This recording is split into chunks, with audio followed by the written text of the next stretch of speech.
Cette vidéo est en quelque sorte la continuité de celle-ci, alors certaines infos énoncées ici sont mieux développées dans la précédente.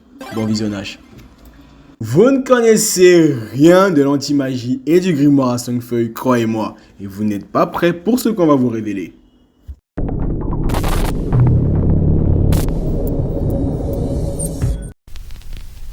Je vous le dis d'entrée de jeu, la 5e feuille ne représente pas seulement le démon, mais aussi le vide.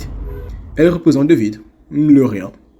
Zagred nous a révélé que lorsqu'un porteur de grimoire à 4 feuilles sombre dans le désespoir, son grimoire se transforme en grimoire à 5 feuilles. Et alors là, ils peuvent servir de réceptacle à un démon afin qu'il puisse pleinement s'incarner dans notre monde et qu'il puisse obtenir sa vraie force. Oui, il n'était absolument pas à fond et c'était même pas son vrai corps. Pourquoi avoir besoin spécifiquement de sombrer dans le désespoir? Eh bien parce que cela prive un élu de toute sa magie, le laissant complètement vide, faisant de lui le parfait réceptacle. Ça ne vous suffit pas? Lib est un démon qui n'a pas de magie, et Lishita a enfermé Lib dans le grimoire qu'elle a trouvé. La magie de Lishita lui permet de manipuler les objets sans mana afin de les ranger quelque part. Son sort ne fonctionne qu'avec des objets dénués de toute magie. Et ici on parle de Lib et de quoi? Du grimoire à 5 feuilles qu'elle a trouvé. Toujours pas? Regardez la gueule du grimoire, il est salement amoché, on voit même plus la couverture. Vous avez déjà vu un grimoire comme ça, vous? Ceux de la tour au grimoire, tour qui existe pourtant depuis bien plus longtemps, sont intacts, non? Eh ben parce qu'ils sont logiquement protégés par le mana de leur utilisateur, qui doit pouvoir lire et comprendre les sorts qui sont à l'intérieur. Mais si le propriétaire n'a plus de mana, alors le grimoire devient un simple bouquin.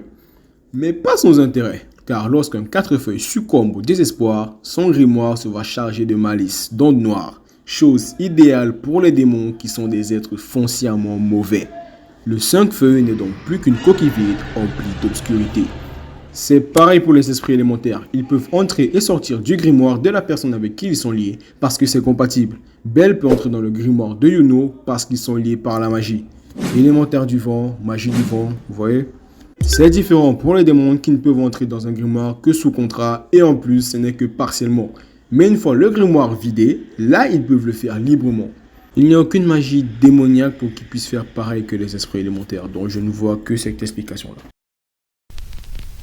Lib est le seul et unique utilisateur d'anti-magie de l'histoire. Je vais vous expliquer. On nous a révélé que lorsque vient le 15e anniversaire, les mages ont besoin d'un grimoire pour pouvoir développer leur potentiel magique. Ce qui confirme ce qu'on avait déjà dit auparavant. Lib, qui est né sans magie, a donc dit que son potentiel magique était nul et donc il a développé l'anti-magie. Nous pouvons donc conclure que Tabata fonctionne sur le potentiel magique et non sur la magie brute. Prenons donc ce potentiel magique comme étant une grotte. Au milieu, nous avons le 0, le nul. Mais tous ceux méprisant la magie naissent à partir du 1 et développent ainsi ce potentiel magique sur cette ligne. C'est-à-dire qu'ils évoluent tout au long de cette ligne jusqu'au point 15. Certes, certains sont plus compétents que d'autres, mais ils ne peuvent pas faire des dingueries quand même. 15 étant donc le point où le potentiel magique n'évolue plus aussi vite. Vous l'aurez compris, ces points représentent en fait l'âge et c'est à ce moment que le grimoire magique entre en jeu.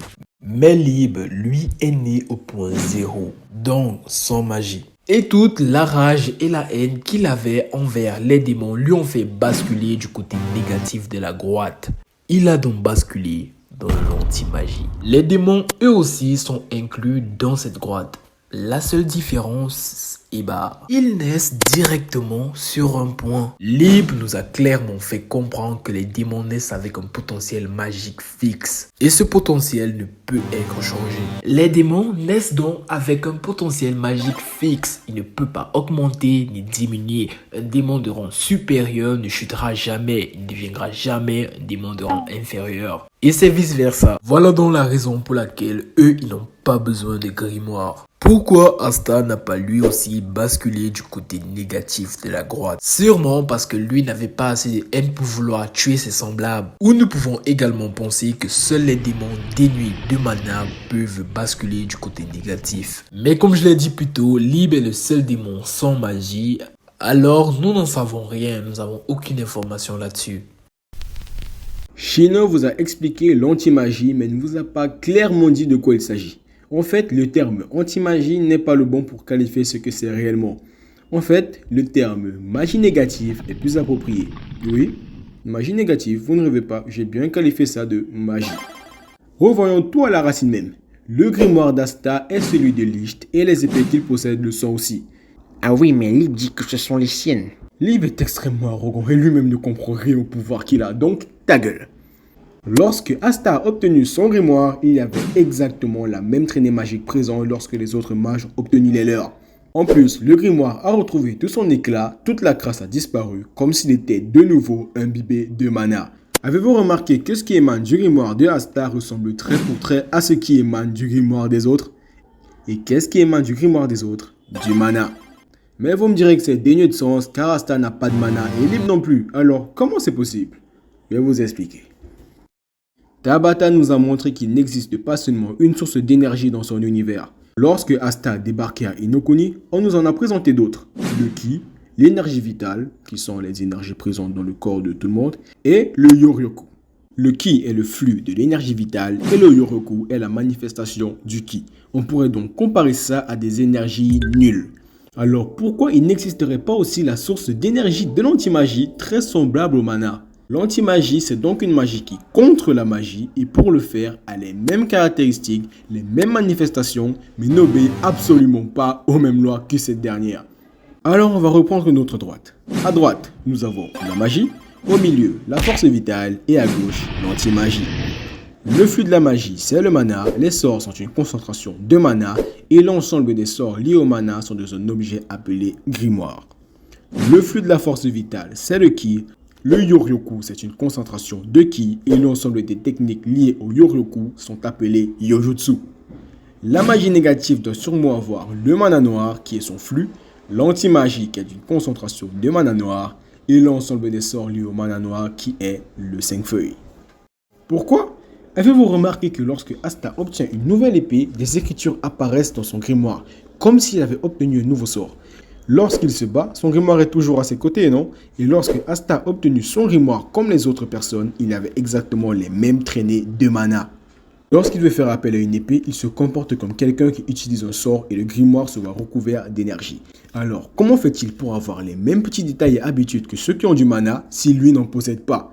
Tout simplement parce que la magie négative n'obéit pas aux mêmes règles que la magie normale. C'est un phénomène existant pour être justement l'opposé de la magie. Alors pourquoi devrait-il se plier aux mêmes lois qu'elle? Logique, si je suis né pour te démolir à tout prix, je ne peux pas le faire à la loi et en respectant tes règles, voyons. Lib est capable d'imbiber de noir les armes qu'il possède. Mais ce n'est pas de l'anti-magie, c'est ce fameux mana noir. N'oublions pas que lui-même ne sait pas ce qu'est son pouvoir et l'interprète sûrement mal. Et pourquoi avoir eu besoin d'imbiber les épées de mana noir si ce sont les siennes? Tout bonnement parce qu'elles ne sont rien que des bouts de métal sans son pouvoir, il le dit lui-même. Et donc, il ne peut pas les manipuler si elles ne sont pas couvertes de mana noir. Je tiens à faire une remarque sur le Yojutsu. Lorsque Ishika, la sœur de Yami, a utilisé le sien, elle a dit Yojutsu des ténèbres. Et elle avait son parchemin ouvert. Donc, on pourrait croire que la magie est ce qu'ils appellent Yojutsu. En fait, non. C'est juste bel et bien l'ensemble des techniques liées au Yoryoku. Quand on lui a montré le Zeten, Asta a dit qu'il n'a pas de magie et on lui a dit que c'est pas nécessaire. Donc le Yoryoku est bien une concentration de ki, mais qu'on peut combiner avec autre chose. Exemple de Asta qu'il a combiné avec son anti-magie. Donc Ishika a combiné sa magie des ténèbres avec son Yoryoku.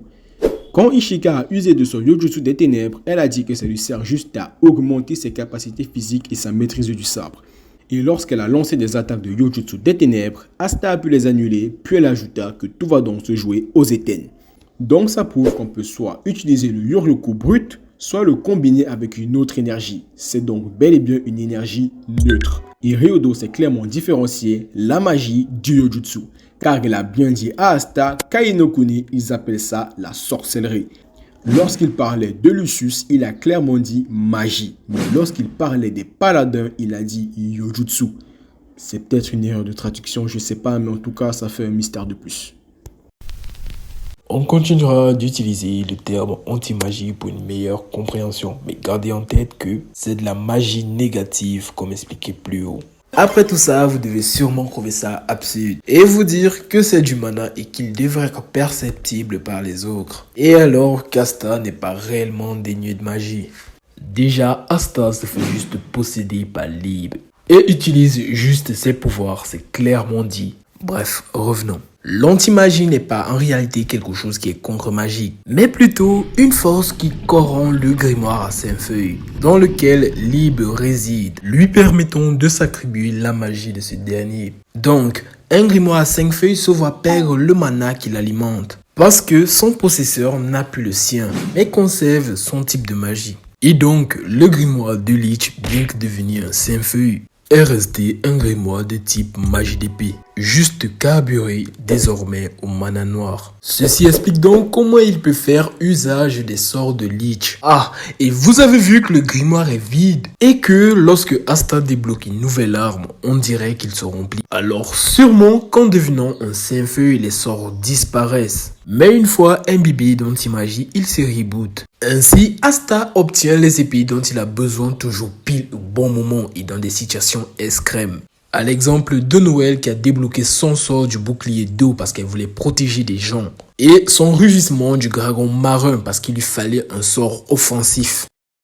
Lib est capable d'imbiber de noir les armes qu'il possède. Vous avez sûrement remarqué que lorsque c'est Asta qui les utilise, elles sont normales. Mais lorsqu'il est uni avec Lib, ne serait-ce qu'un peu, il peut les recouvrir de mana noir, boostant ainsi leur capacité. Prouvant donc que c'est Lib qui est le seul à avoir accès à cette capacité. Et s'il y a bien une chose que Nash et la Criade sombre nous ont appris, c'est que plus le lien entre le contractant et le démon est fort, plus le contractant a la possibilité d'utiliser les pouvoirs du démon. Durant le combat Yami Asta contre Dante, Asta a imbibé de mana noir le katana de Yami. Katana qu'il utilisera quelques chapitres plus tard pour lancer une méga attaque contre un démon. Une attaque qui cranche tout sur son passage, sauf ses alliés. Ce qui signifie qu'il était capable d'user de la magie des épées pour ajouter une fonction au katana de Yami. Il ne peut sûrement pas créer d'armes, mais peut ajouter des fonctions à ces dernières lorsqu'elles entrent en sa possession. Mais la corruption liée au mana noir ne les rend non plus utilisables par d'autres personnes que lui. Mais comment ? Je l'ai déjà dit plus haut. Et durant leur combat, Lib ne peut pas utiliser le katana de Yami. Tout simplement parce que celui-ci n'a pas été créé par la magie des épées. Mais imbibé de mana noir, Asta peut tout de même le ranger dans le grimoire. Et voilà, j'aimerais vous faire part de l'une de mes idées. J'en ai parlé à Marne et il m'a aidé à les développer. Et si en réalité, Asta ne pouvait pas voler avec Dispelda? Je m'explique. On n'a jamais vu Asta réellement voler avec elle comme avec un balai magique. Non. Il se contente de toujours arriver sur les lieux et ça au bon moment. Donc, Dispelda ne peut pas voler, mais plutôt se contente de détecter un point magique se trouvant dans un lieu prédéfini, puis s'y rendre. Nous donnons alors l'impression que Asta peut se balader dans tout Clover sur le dos de Dispelda. Et cela à sa guise. Mais comment ce mécanisme fonctionne? Vu qu'Asta ne peut pas sentir la magie, eh bien, il se concentre sur une source de ki, puis transmet l'information à Dispelda qui, elle, à son tour, transforme le ki en mana, puisqu'il s'agit toutes deux de sources d'énergie, et elle s'y rend donc immédiatement. Voyons donc Dispelda comme une flèche qu'on a décochée et qui ne s'arrêtera qu'après avoir atteint sa cible. Dispelda n'avait pas cette capacité de base, alors nous pouvons penser que Asta l'a ajoutée. Il l'a déjà prouvé avec le katana de Yami, dont nous savons que Asta est en mesure de le faire. Et lorsqu'il était à Inokuni, Ryudo lui a fait comprendre que s'il rentrait à Clover, il se ferait tuer vu son niveau actuel. Et le point le plus important, qu'il ne pouvait pas le faire avec sa propre énergie, confirmant donc le fait qu'il a besoin de capter un ki pour s'y rendre. Mais comme il est trop loin, il ne peut tout simplement pas le faire.